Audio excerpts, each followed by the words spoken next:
Functions of Reserve bank of India. जी हाँ दोस्तों, आज का हमारा यही टॉपिक है और आज हम इसी टॉपिक पे डिस्कस करने वाले हैं और जानने वाले हैं कि what are the various functions of Reserve bank of India. मेरा नाम है साहिल और आप देख रहे हैं ईयू कॉमर्स स्कॉलर। चलिए डिस्कस करते हैं। रिजर्व बैंक ऑफ इंडिया की जो भी फंक्शंस है उन्हें तीन कैटेगरीज में क्लासिफाई किया गया है। सबसे पहला ट्रेडिशनल फंक्शन है, दूसरा प्रमोशनल या डेवलपमेंटल फंक्शन है और तीसरा सुपरवाइजरी फंक्शन है। सवाल ये उठता है कि रिजर्व बैंक ऑफ इंडिया के इन फंक्शंस को रिजर्व बैंक ऑफ इंडिया के आने से पहले कौन सा ऑर्गेनाइजेशन या इंस्टीट्यूशन परफॉर्म कर रहा था। तो फ्रेंड्स 1921 में इंपीरियल बैंक ऑफ इंडिया की स्थापना की गई थी और रिजर्व बैंक ऑफ इंडिया से पहले इंपीरियल बैंक ये फंक्शन परफॉर्म कर रहा था।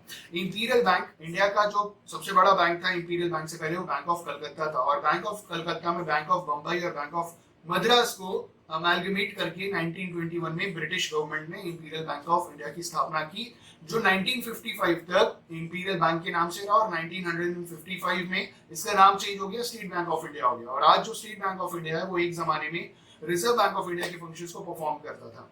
1920 में ब्रिटिश गवर्नमेंट ने एक कमीशन को फॉर्म किया था, वो था हिल्टन यंग कमीशन। और ये फॉर्म इसलिए किया गया था ताकि इंडिया के अंदर जो बैंकिंग सेक्टर है, सेगमेंट है, उसे रेगुलेट किया जा सके, जो बहुत ज्यादा करप्शन हो रहे थे उसे कम किया जा सके और कहीं ना कहीं इंपीरियल बैंक का जो बर्डन था उसे कम करने की कोशिश की जा रही थी। 1926 में हिल्टन यंग कमीशन ने एक रिपोर्ट अपनी दी और जिसमें उन्होंने रिकमेंड किया कि हमें रिजर्व बैंक ऑफ इंडिया की जरूरत है। 1934 में reserve bank of India act parliament में पास हो गया और ये एक स्टैट्यूटरी ऑर्गेनाइजेशन के तौर पे सामने आया। साथ ही साथ reserve bank of India non profit making organisation है।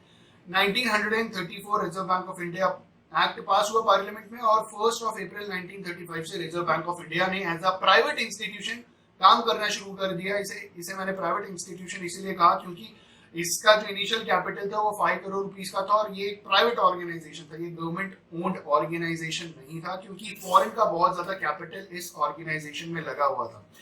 5 lakh shares at the rate of 100 rupees each issue किए गए थे, जिसे ज्यादातर प्राइवेट लोगों ने बाय किया था, परचेज किया था। 1 जनवरी 1949 को रिजर्व बैंक ऑफ इंडिया को नेशनलाइज कर दिया गया और तब से ये गवर्नमेंट की एक बॉडी बन गई। पूरी तरीके से गवर्नमेंट इसे कंट्रोल करती है, मैनेज करती है और ये एक गवर्नमेंट ऑफ इंडिया का अभिन्न अंग है। अगर हम बात करें इसके फंक्शंस की तो फंक्शंस को आप समझते हैं। फंक्शंस को बेसिकली 3 कैटेगरी में डिवाइड किया गया है। सबसे पहला है ट्रेडिशनल फंक्शन। ट्रेडिशनल फंक्शन में सबसे पहला फंक्शन क्या है? सबसे पहला फंक्शन है issue of currency notes. Bharat में सोल अथॉरिटी या पूरी की पूरी monopoly reserve bank of India के पास है करेंसी नोट्स को इशू करने की। अगर कॉइन्स की बात करें, 1 रुपए से कम डिनोमिनेशन के कॉइन, वैसे बेसिकली 1 रुपए से कम डिनोमिनेशन के कॉइन इंडिया में खत्म हो चुके हैं, गवर्नमेंट ने उसे खत्म कर दिया है। लेकिन 1 रुपए का coin government of India issue करती है। लेकिन करेंसी नोट्स की बात करें, चाहे वो 2 रुपए का नोट हो, 5 रुपए का नोट हो, 10 रुपए का नोट हो, 20 रुपए का नोट हो, 50 रुपए, 100 रुपए, 200 रुपए, 500 रुपए, अगर 1000 आता है तो 1000 रुपए, 2000 रुपए, मैक्सिमम जो डिनोमिनेशन है 10,000 रुपए की नोट्स कौन इशू कर सकता है? Reserve bank of India. अब बात समझ रहे हैं? तो भारत में सबसे पहली चीज, इशू ऑफ करेंसी नोट्स की पूरी authority reserve bank of India के पास है, पूरी मोनोपोली उसके पास है और कोई ये काम कर नहीं सकता। बात समझ रहे हैं? दूसरा जो फंक्शन है वो है बैंकर टू अदर्स बैंक। देखिए, रिजर्व बैंक ऑफ इंडिया इसको बैंकर्स बैंक भी कंसिडर किया जाता है। रिजर्व बैंक ऑफ इंडिया एक एपेक्स इंस्टीट्यूशन है, मतलब बैंकिंग सेक्टर में सबसे बड़ा इंस्टीट्यूशन है और ये बैंकिंग को रेगुलेट करता है। ये कमर्शियल बैंक्स को लोन देता है, कमर्शियल बैंक्स जनरल पब्लिक को लोन देते हैं। लेकिन अगर जनरल पब्लिक को लोन के बाद अगर कमर्शियल बैंक को लोन चाहिए तो कमर्शियल बैंक कहां से लोन लेगा? कमर्शियल बैंक लोन लेगा रिजर्व बैंक ऑफ इंडिया से। अगर किसी रीजन से कमर्शियल बैंक को लोन की आवश्यकता बढ़ती है तो कमर्शियल बैंक कहां से लोन लेगा? तो रिजर्व बैंक ऑफ इंडिया से। तो इसे बैंकर्स बैंक भी कंसिडर किया जाता है। मतलब जो सारे फंक्शंस हम एज अ कस्टमर हम अपने कमर्शियल बैंक में जाकर के, जैसे स्टेट बैंक ऑफ इंडिया हो गया, जो भी हमारे बैंक है, आईसीआईसीआई जो हमारा बैंक हो गया, एचडीएफसी बैंक हो गया, पंजाब नेशनल बैंक हो गया, जो भी हमारे बैंक है, ठीक, हम वहां पे अगर अपना अकाउंट खुलवाते हैं, लोन लेते हैं, जो भी ट्रांजेक्शन करते हैं, वही चीज जितने भी बैंक हैं वो आरबीआई के साथ करते हैं। हमने कुछ पैसा बैंक में जमा किया तो हमारा जो भी डिपॉजिट होता है उसका कुछ portion as a CRR liquid form में हमारे कमर्शियल बैंक कहाँ जमा करते हैं? रिजर्व बैंक ऑफ इंडिया के पास। हमें लोन की जरूरत है, हम अपने कमर्शियल बैंक के पास जाते हैं। अगर हमारे कमर्शियल बैंक को जरूरत होती है लोन की तो कहाँ जाता है? रिजर्व बैंक ऑफ इंडिया के पास। तो ये हो गया क्या? इसे हम बोलेंगे बैंकर टू अदर बैंक्स।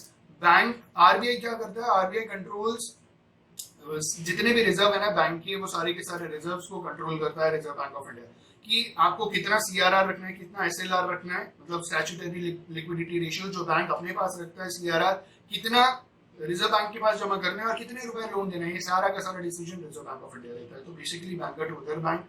ठीक। तीसरा bankers to the government, government को अगर लोन की जरूरत पड़ेगी तो गवर्नमेंट कहाँ जाएगा, रिजर्व बैंक ऑफ इंडिया के पास जाएगा।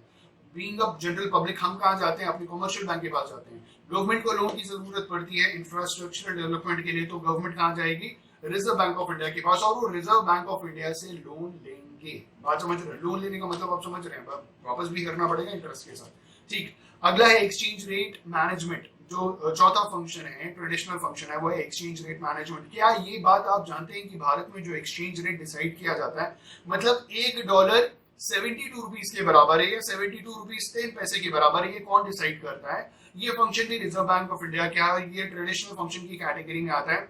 हर रोज रिजर्व बैंक ऑफ इंडिया ये डिसाइड करता है, कुछ एनालाइज करके ये बताता है कि $1 कितने रुपए के बराबर है, या एक दिनार कितने रुपए के बराबर है, या एक पाउंड कितने रुपए के बराबर है। This is called foreign exchange management. ये फॉरेन एक्सचेंज डिसाइड भी करना, और फॉरेन एक्सचेंज मैनेजमेंट का मतलब ये भी होता है कि जितना भारत के अंदर फॉरेन एक्सचेंज का इनफ्लो हो रहा है या आउटफ्लो हो रहा है, उसको प्रॉपर तरीके से मैनेज करना। साथ ही साथ भारत में सबसे बड़ा रिजर्व फॉरेन एक्सचेंज का किसके पास है, रिजर्व बैंक ऑफ इंडिया के पास है। ठीक है, तो फॉरेन भारत इंडिया के अंदर फॉरेन एक्सचेंज लेकर के घूमना या अपने पास रखना एक हिसाब से इलीगल है, क्योंकि इसकी जरूरत हमसे ज्यादा, क्योंकि हम फॉरेन एक्सचेंज लेकर के अपने देश में क्या खरीदेंगे, हम हमसे ज्यादा हमारे देश को है, तो इसका मेजर रिजर्व किसके पास है, रिजर्व बैंक ऑफ इंडिया के पास। पांचवा जो फंक्शन है, ट्रेडिशनल फंक्शन है, वो है क्रेडिट कंट्रोल फंक्शन। भारत में जो फाइनेंशियल इंस्टीट्यूशंस हैं उनका जो भी क्रेडिट, आपको मालूम है ना, कमर्शियल बैंक्स क्रेडिट क्रिएशन करते हैं। क्रेडिट क्रिएशन करने की वजह से ज्यादा पैसा इकोनॉमी के अंदर इनफ्लो होता है, आउटफ्लो होता है, सर्कुलेट करता है, बेसिकली सर्कुलेट करता है। तो जरूरत से ज्यादा अगर हम इनफ्लो कर देंगे तो क्या हो जाएगा, इन्फ्लेशन आ जाएगा। इन्फ्लेशन आ जाएगा तो महंगाई बढ़ जाएगी। तो रिजर्व बैंक ऑफ इंडिया क्या करता है, मॉनेटरी पॉलिसी बनाता है, और मॉनेटरी पॉलिसी के तहत वो क्या करता है, repo rate, reverse repo rate, interest rate, CRR, SLR, इन सारे चीजों को कंट्रोल करता है, इन सारे इंटरेस्ट रेट को कंट्रोल करता है, जिससे क्या होता है कि जो शॉर्ट टर्म के लिए इन्फ्लेशन हमारे इकोनॉमी के अंदर आया है ना, वो खत्म हो जाए। इन्फ्लेशन मेजरली शॉर्ट टर्म के लिए ही होता है। तो रिजर्व बैंक मॉनेटरी पॉलिसी के थ्रू क्रेडिट क्रिएशन को इस हिसाब से, क्रेडिट देखिए, मॉनेटरी पॉलिसी जो होता है उसमें क्रेडिट क्रिएशन आता है, और क्रेडिट क्रिएशन का मतलब क्या है कि अगर किसी को उधार चाहिए, अगर किसी को लोन चाहिए, तो कहाँ से मिलेगा, कमर्शियल बैंक से मिलेगा, या किसी फाइनेंशियल इंस्टीट्यूशन। फाइनेंशियल इंस्टीट्यूशन इसलिए बोला क्योंकि नॉन बैंकिंग फाइनेंशियल इंस्टीट्यूशंस भी लोन देते हैं। तो जरूरत से ज्यादा लोन अगर चला गया तो इन्फ्लेशन आ गया। तो इन सारी चीजों को कौन कंट्रोल कर रहा है, credit control function is controlled by reserve bank of India. अगर जरूरत से ज्यादा चला गया तो महंगाई बढ़ जाएगी, पैसे की सप्लाई बढ़ जाएगी, लोगों की परचेजिंग पावर बढ़ जाएगी, लेकिन हमारे पैसे की परचेजिंग पावर कम हो जाएगी। हमें थोड़ी थोड़ी चीजों को खरीदने के लिए ज्यादा पैसा देना पड़ेगा। मतलब हमारी तो परचेजिंग पावर बढ़ गई, हमारी इनकम बढ़ गई, लेकिन हमारे पैसे की परचेजिंग पावर कंपैरेटिवली कम हो गई है, जो कि ठीक नहीं है। और इसे कंट्रोल कौन करता है, रिजर्व बैंक ऑफ इंडिया। इसके आगे अगर बात करें सुपरवाइजरी फंक्शन की, अगर हम बात करें तो रिजर्व बैंक ऑफ इंडिया क्या करता है, ये जितने भी बैंक्स होते हैं ना उसको सुपरवाइज करता है, मॉनिटर करता है, गाइड करता है, सब कुछ करता है। तो सुपरवाइजरी फंक्शन होता है, जो रूल्स रेगुलेशंस या जो भी policies reserve bank of India issue करता है, उसी हिसाब से जितने भी बैंक्स हैं उनको काम परफॉर्म करने की जरूरत है। अगर वो परफॉर्म नहीं करते तो reserve bank of India even penalty charge करता है इन सारे बैंक्स के ऊपर, और रिजर्व बैंक ऑफ इंडिया के पास पूरी अथॉरिटी है कि इनका लाइसेंस कैंसिल कर दे। सारे पॉइंट्स मैंने कवर कर लिए, ठीक है। इनके पास पावर है टू इशू लाइसेंस। नए ब्रांच खोलने हैं तो आपको आरबीआई से परमिशन लेनी पड़ेगी। कहाँ कौन सा ब्रांच खोलना है, रीजनल रूरल बैंक का ब्रांच खोलना है, कमर्शियल बैंक का ब्रांच खोलना है, फॉरेन एक्सचेंज का ब्रांच खोलना है, फॉरेन बैंक्स का ब्रांच खोलना है, तो कोई भी काम करना हो तो आपको परमिशन किससे लेना पड़ेगा, रिजर्व बैंक ऑफ इंडिया। और रिजर्व बैंक ऑफ इंडिया सारा काम का कंट्रोल अपने पास रखता है, एक एक चीज मॉनिटर करता है। आप रिजर्व बैंक ऑफ इंडिया की पॉलिसीज के अगेंस्ट कोई भी काम नहीं कर से। ये सारे के सारे इंस्ट्रक्शंस कमर्शियल बैंक होते हैं। ये सारे के सारे फंक्शन से ट्रेडिशनल फंक्शन।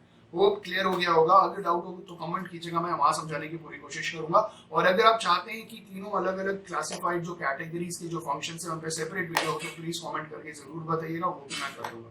अब बात कर लेते हैं डेवलपमेंटल फंक्शन, जिसे हम प्रमोशनल फंक्शन भी कहते हैं। तो सबसे पहली चीज आती है डेवलपमेंट ऑफ फाइनेंशियल सिस्टम। देखिए देश में जो फाइनेंशियल सिस्टम है ना, अगर हम बात करें फाइनेंशियल इंस्टीट्यूशन की, तो फाइनेंशियल इंस्टीट्यूशन बेसिकली दो कैटेगरीज में डिवाइडेड है, banking and non banking. Non banking को एनबीएफसी बोलते हैं, नॉन बैंकिंग फाइनेंशियल कॉर्पोरेशन भी बोला जाता है, नॉन बैंकिंग फाइनेंशियल कंपनीज भी बोला जाता है, या नॉन बैंकिंग फाइनेंशियल इंस्टीट्यूशन भी बोला जाता है। फिर बात करते हैं बैंकिंग की। तो ये अब बैंक्स भी लोन देकर के पैसा कमा रहे हैं, नॉन बैंकिंग फाइनेंशियल इंस्टीट्यूशन या नॉन बैंकिंग फाइनेंशियल कंपनी या कॉर्पोरेशन भी लोन देकर के पैसा कमा रहे हैं। तो इनका सारा कंट्रोल कौन रखता है अपने पास, इनको कौन सुपरवाइज करता है, इनको reserve bank of India supervise करता है। इनको कौन, तो ये डेवलपमेंटल फंक्शन है। देश में कितने मनी मार्केट्स होंगे, कैसे मनी मार्केट काम करेगा, या देश में कितने फाइनेंशियल मार्केट्स होंगे, किस हिसाब से वो काम करेगा, ये सारा का सारा कंट्रोल किसके पास है? ये पूरा का पूरा कंट्रोल है रिजर्व बैंक ऑफ इंडिया के पास। और ये डेवलपमेंटल फंक्शन भी है, फाइनेंशियल इंस्टीट्यूशन को डेवलप करना, नए नए बैंक खोलना, ठीक है, नए नए फाइनेंशियल इंस्टीट्यूशंस को सेटअप करना, ये पूरा का पूरा काम किसका? रिजर्व बैंक ऑफ इंडिया का, ठीक है। और दूसरा फाइनेंशियल मार्केट को सेटअप करना, उसको और अपग्रेड करना, बढ़ाना, ये भी काम रिजर्व बैंक ऑफ इंडिया का है। साथ ही साथ फाइनेंशियल इंस्ट्रूमेंट्स को भी बढ़ावा देना रिजर्व बैंक ऑफ इंडिया का ही काम है, ठीक है, ये उसका एक फंक्शन है। तो पहला हो गया डेवलपमेंट ऑफ फाइनेंशियल सिस्टम, दूसरा डेवलपमेंट ऑफ एग्रीकल्चर। आपको मालूम है हमारे देश में का जो मेजर पोर्शन है वो शुरुआत से आज तक एग्रीकल्चर में जुटा हुआ है। जो भी ज्यादातर पॉपुलेशन है, 55% से ज्यादा जो जनसंख्या है, मतलब अगर मैं बात करूं 138 करोड़ की, 138 करोड़ में से 55% कितना होता है? अगर ये तकरीबन 75 to 80 crore population, 70-75 crore population आज भी खेती बाड़ी कर रही है। और अर्निंग में आपको एक एग्जांपल देता हूँ, आप सुनकर के बहुत शॉक हो जाएंगे। जो हम लोग सॉल्ट खरीदते हैं वो 18 रुपए 20 रुपए किलो खरीदते हैं। आपको मालूम है कि फार्मर को पर केजी सॉल्ट कितना मिलता है? फार्मर को पर केजी सॉल्ट 5 पैसा to 7 पैसा मिलता है। मतलब फार्मर को 1 केजी सॉल्ट पे 7 पैसा मिला, 10 केजी सॉल्ट पे 70 पैसा मिला, 100 केजी सॉल्ट पे उसको 7 रुपए मिला। और ये 100 केजी सॉल्ट अगर फार्मर देगा ना मैन्युफैक्चरिंग यूनिट को, तो फार्मर को कंपैरेटिवली सिर्फ 100 रुपए मिलेंगे, सॉरी 7 रुपए मिलेंगे 100 केजी के, ठीक। मतलब 1 केजी का 7 पैसा, 10 केजी का 70 पैसा और 100 केजी का 7 रुपीज। तो कितना गरीब है हमारा देश, कितना गरीब है हमारा किसान, बेसिकली किसान। तो किसान को क्रेडिट फैसिलिटी प्रोवाइड कराने का काम कौन करता है? Reserve bank of India. Reserve bank of India ने रीजनल रूरल बैंक सेटअप किए हैं, रीजनल रूरल बैंक के साथ साथ नाबार्ड को सेटअप किया है।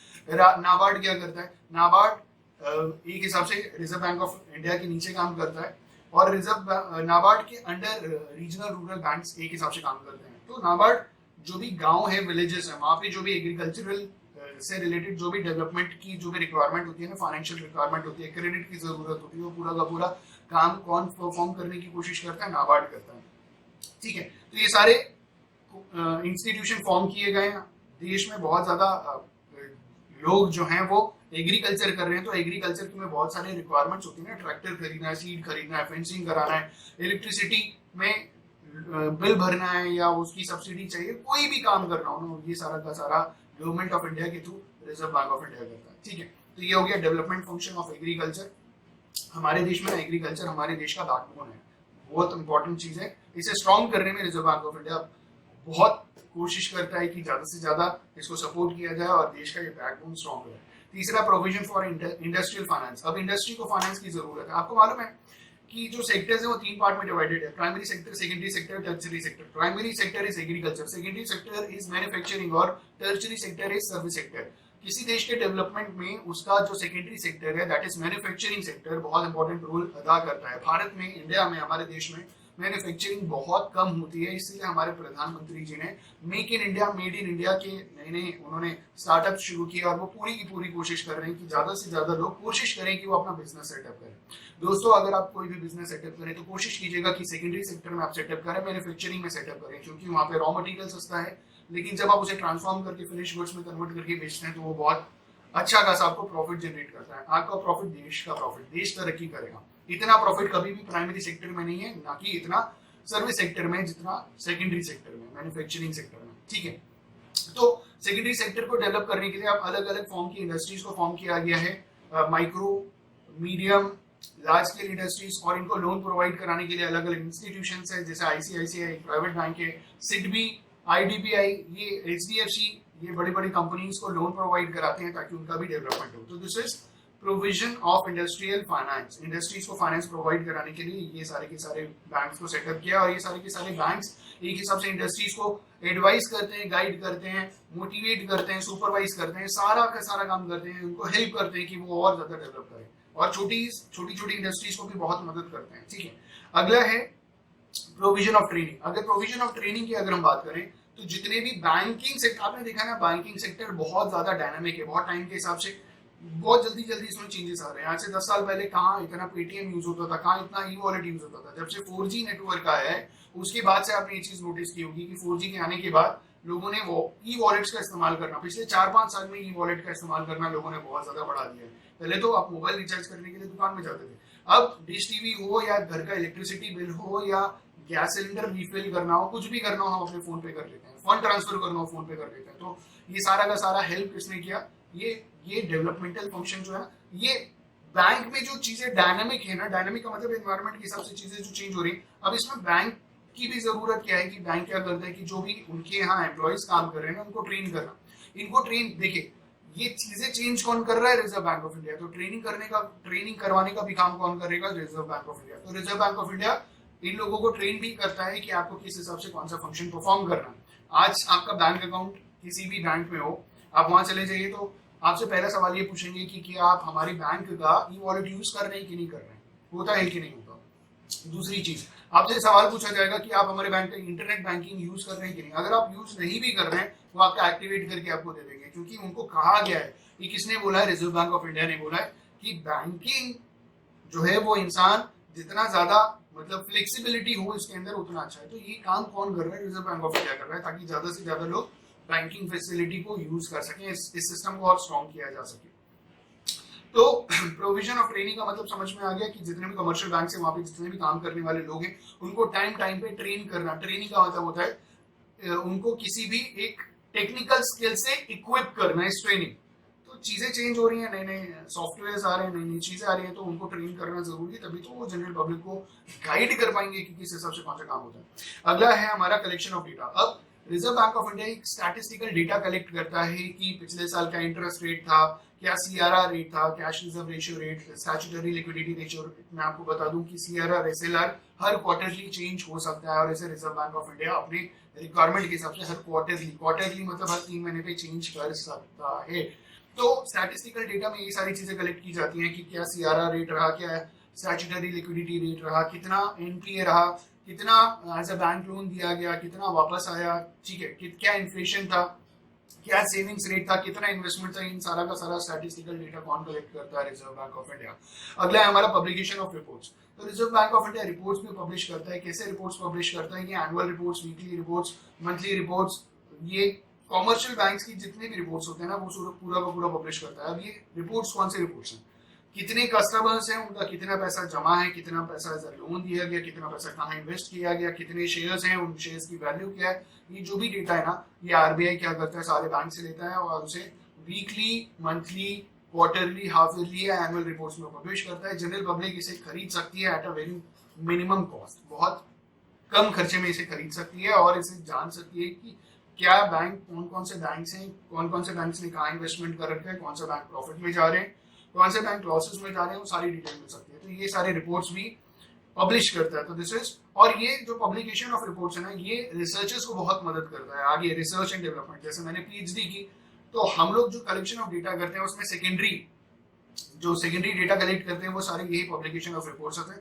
और इनकी मदद से हम कोई भी चीज एनालाइज कर सकते हैं। मेरी बात समझ रहे हैं। अगला जो हमारा पॉइंट है पब्लिकेशन ऑफ रिपोर्ट्स के बाद promotion of banking habits. Promotion of banking habits में क्या बोला गया है, लोगों के अंदर बेसिकली बैंकिंग हैबिट नहीं है, लेकिन देश के डेवलपमेंट के लिए बैंकिंग हैबिट्स तो होने बहुत जरूरी है।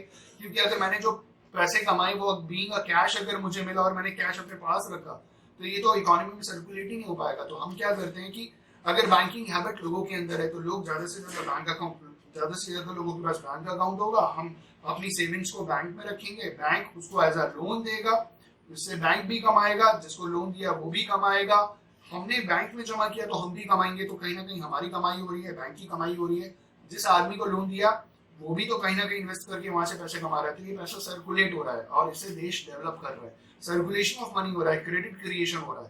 क्रेडिट क्रिएशन बहुत इंपॉर्टेंट चीज है देश के डेवलपमेंट के लिए।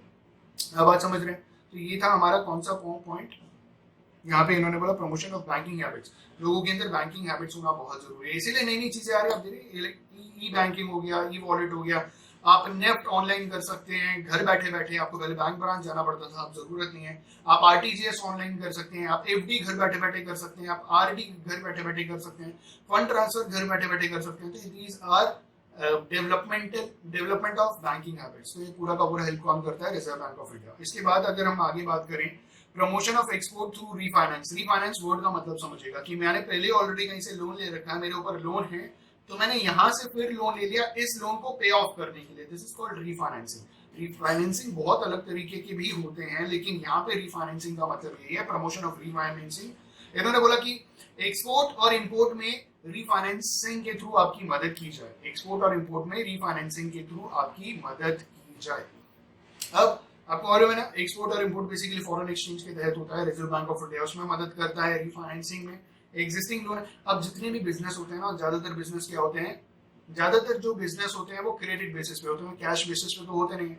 तो रिजर्व बैंक ऑफ इंडिया जो क्रेडिट मेरा फंसा है, जो मेरा पैसा मार्केट में फंसा, पैसे तो है नहीं मेरे पास, तो कहीं ना कहीं तो मेरे ऊपर लोन पड़ा हुआ है, तो रिजर्व बैंक ऑफ इंडिया पूरी की पूरी मदद करता है कि उस लोन को पे ऑफ करने के लिए एक नया लोन मिल जाए कम रेट ऑफ इंटरेस्ट पे, ताकि मैं वो लोन पे कर सकूं। रीजन इसके पीछे ये है कि ये रिजर्व बैंक ऑफ इंडिया का ये जो फंक्शन है वो स्पेशल बैंक्स द्वारा किया जाता है, ताकि मैं इंपोर्ट एक्सपोर्ट ज्यादा से ज्यादा कर सकूं। हमारे देश के लिए एक्सपोर्ट बहुत बेनिफिशियल है, क्योंकि इससे फॉरेन एक्सचेंज मिलता है, जिसकी हर देश को रिक्वायरमेंट है। जितना ज्यादा फॉरेन एक्सचेंज का बैकअप हमारे देश में रहेगा, उतना ज्यादा धीरे धीरे हमारी करेंसी स्ट्रॉन्ग होती चली जाएगी। जितना कम बैकअप रहेगा, उतना कमजोर होता चला जाएगा हमारे देश की करेंसी की वैल्यू। ठीक है, आप बात समझ रहे हैं? तो promotion of export through finance, ये समझ गया। तो ये हमने दो चीजें कवर कर ली, ट्रेडिशनल फंक्शन, डेवलपमेंटल या प्रमोशनल फंक्शन। अब बात करते हैं सुपरवाइजरी फंक्शन ऑफ आरबीआई। सबसे पहली चीज इसमें ग्रांटिंग लाइसेंस टू बैंक्स। जितने भी बैंक्स हैं उनको लाइसेंस देने का काम कौन करता है? Reserve bank of India. आपको मालूम है, रिलायंस कंपनी भी बैंकिंग लाइसेंस लेना चाहती थी, टाटा कंपनी भी बैंकिंग लाइसेंस लेना चाहती थी, क्या उनको मिला? महिंद्रा, कोटक महिंद्रा, महिंद्रा कंपनी के पास बैंकिंग लाइसेंस है, लेकिन क्या टाटा या रिलायंस कंपनी के पास बैंकिंग लाइसेंस है? नहीं है। क्यों नहीं है? क्योंकि रिजर्व बैंक ऑफ इंडिया ने नहीं दिया। क्या रीजन है वो आप इसे डिटेल में पढ़ सकते हैं, लेकिन लाइसेंस देने का काम कौन करता है? Reserve bank of India. Licence cancel करने का काम कौन करता है? Reserve bank of India. मतलब banking licence, licence is a kind of a permission. ठीक, उसके बाद नए ब्रांचेस खोलने का परमिशन कौन देता है? Reserve bank of India. तो ये सारा का सारा काम कौन कर रहा है? These are supervisory functions of RBI. दूसरा इन्होंने बोला बैंक का इंस्पेक्शन करना। तो बैंक का इंस्पेक्शन करने का मतलब लाइसेंस इशू करने के बाद बैंक किस हिसाब से काम करेगा। तो आरबीआई ने बहुत सारे नियम कानून बना रखे हैं, बहुत सारे रूल्स रेगुलेशंस और पॉलिसीज बना रखी है। तो उन बैंक्स को, जितने भी कमर्शियल बैंक्स हैं जिन्होंने लाइसेंस ले रखा है आरबीआई के थ्रू, उन्हें इन पॉलिसीज को फॉलो करना होता है। जैसे मैं आपको एक एग्जांपल देता हूँ, अभी रिसेंटली एचडीएफसी बैंक के ऊपर 1 करोड़ रुपए की पेनल्टी लगी आरबीआई द्वारा। रीजन ये था कि आरबीआई ने केवाईसी, नो योर कस्टमर, जो रूल डाला था, उस बेसिस पे किसी एक पर्टिकुलर ब्रांच ने शायद उसको पूरी तरीके से फॉलो नहीं किया था, जिस वजह से 1 करोड़ रुपए की पेनल्टी एचडीएफसी बैंक को भरनी पड़ी। ये मैं एक एग्जांपल दे रहा हूँ, मैं किसी एक पर्टिकुलर बैंक को के बारे में सिर्फ एक एग्जांपल है, ऐसे बहुत सारे बैंक्स के साथ होता रहता है। तो इसका मतलब समझ रहे हैं कि रूल्स रेगुलेशंस बनाना, उसको सुपरवाइज करना, मॉनिटर करना, सारा का सारा काम कौन करता है? Reserve bank of India. Bank का इंस्पेक्शन कौन करता है? Reserve bank of India. ठीक है, पीरियोडिकल इंफॉर्मेशन लेता रहता है, कितना लोन दिया, कितना आपके पास कैश है, कितना आपके पास लिक्विड एसेट्स है, कितना आपने कहाँ इन्वेस्टमेंट कर रखा है, सारी की सारी जानकारी रिजर्व बैंक ऑफ इंडिया लेता रहता है सारे के सारे बैंक से। तो दिस इज बैंक इंस्पेक्शन। ठीक है, और इसी में गड़बड़ी पकड़ी जाती है। आपको मालूम है, कई बार बैंक में जो घोटाले घपले पकड़े जाते हैं, वो बैंक्स कभी, घपला मैंने किया तो मैं क्यों बताऊं, अगर किसी बैंक ब्रांच ने घपला किया तो वो क्यों बताएगा। तो लेकिन जब आरबीआई का इंस्पेक्शन होता है तो वही ये सारी चीजें पता चलती है। तीसरा है कंट्रोल ओवर एनबीएफआईज। अब देखिए, यहाँ मॉनेटरी पॉलिसी बनाई जाती है, और मॉनेटरी पॉलिसी के थ्रू ही नॉन बैंकिंग फाइनेंशियल इंस्टीट्यूशन के ऊपर कंट्रोल किया जाता है कि वो जरूरत से ज्यादा, क्योंकि देखिए, मैं जितना ज्यादा लोन दूंगा उतना ज्यादा इंटरेस्ट मिलेगा, मैं उतना ज्यादा अर्न करूंगा। तो मेरी पूरी कोशिश क्या होगी कि मैं ज्यादा से ज्यादा पैसा लोन बांट दूं, ताकि ज्यादा से ज्यादा इंटरेस्ट मिले और मेरी अर्निंग ज्यादा से ज्यादा हो जाए। तो एनबीएफसी या कोई भी फाइनेंशियल इंस्टीट्यूशन अर्न करने के लिए लोन बांटता है, आपको ये बात बहुत अच्छी तरीके से मालूम है। लेकिन आरबीआई भी इस सारी चीजों को मॉनिटर करता है और देखता है कि जरूरत से ज्यादा तो नहीं इशू कर रहे हो, और क्या है। ठीक है, और वो डायरेक्शंस देता है, मॉनिटर करता है कि आप कितना इशू करोगे, कितने टाइम, और पीरियोडिकल इंफॉर्मेशन भी लेता रहता है, पीरियोडिकल इंस्पेक्शन भी करता रहता है नॉन बैंकिंग फाइनेंशियल इंस्टीट्यूशन और कंपनीज में। ठीक है, और पीरियोडिकली सारी चीजों की ऑडिट भी होती है कि, और उसी में चीजें सामने आती है कि चीजें सही जा रही है, गलत जा रही है। उन्हें गाइड भी करते हैं कि अगली बार आप इसको इतना ही अमाउंट, मतलब वो आपको ये भी डायरेक्शंस देते हैं कि अगली बार प्राइमरी सेक्टर को आप इतना ही लोन देंगे, सेकेंडरी सेक्टर में इतना ही लोन देंगे, टर्शियरी सेक्टर में इतना ही, वो पूरा का पूरा वही डिसाइड करते हैं। ठीक, अगर आपने बात नहीं मानी तो लाइसेंस कैंसिल। और आखिरी जो है ना हमारा, वो है implementation of deposit insurance scheme. इसका मतलब ये है कि बैंक, आरबीआई ने एक काम करके रखा है कि आपके बैंक अकाउंट में अगर 1 लाख रुपए से ज्यादा पैसे, 1 लाख, 2 लाख, 4 लाख, 1 करोड़, 2 करोड़, 10 करोड़, कितने भी, और अगर बैंक घोटाले में वो पैसे बर्बाद हो जाते हैं, आपके पैसे चले जाते हैं, तो आपको 1 लाख रुपए गारंटी मिलेगा। तो ये एक implementation of deposit insurance scheme है आरबीआई द्वारा। ठीक है, अगर आपका 1.5 लाख रुपए गया तो 1 लाख रुपए मिलेगा। कई बार होता है ना, बैंक करप्ट हो जाते हैं, बैंक्स में घोटाला हो जाता है, बैंक में कोई पैसा नहीं बचता, तो वहां पे मिनिमम आपको 1 लाख रुपए मिलेगा। ये चीज आरबीआई ने स्कीम बना करके सारे बैंक के ऊपर इंप्लीमेंट किया। I just hope and believe कि रिजर्व बैंक ऑफ इंडिया के जो भी फंक्शंस थे वो क्लियर हो गए होंगे। अगर वीडियो पसंद आए, कुछ सीखने को मिला हो, अच्छा लगा हो, तो शेयर जरूर कीजिए। आपका शेयर हमारे लिए मोटिवेशन है। कुछ सीखने को मिले, लाइक जरूर कीजिए, कमेंट जरूर कीजिए। Thank you so much, have a good day and all the best for your examinations.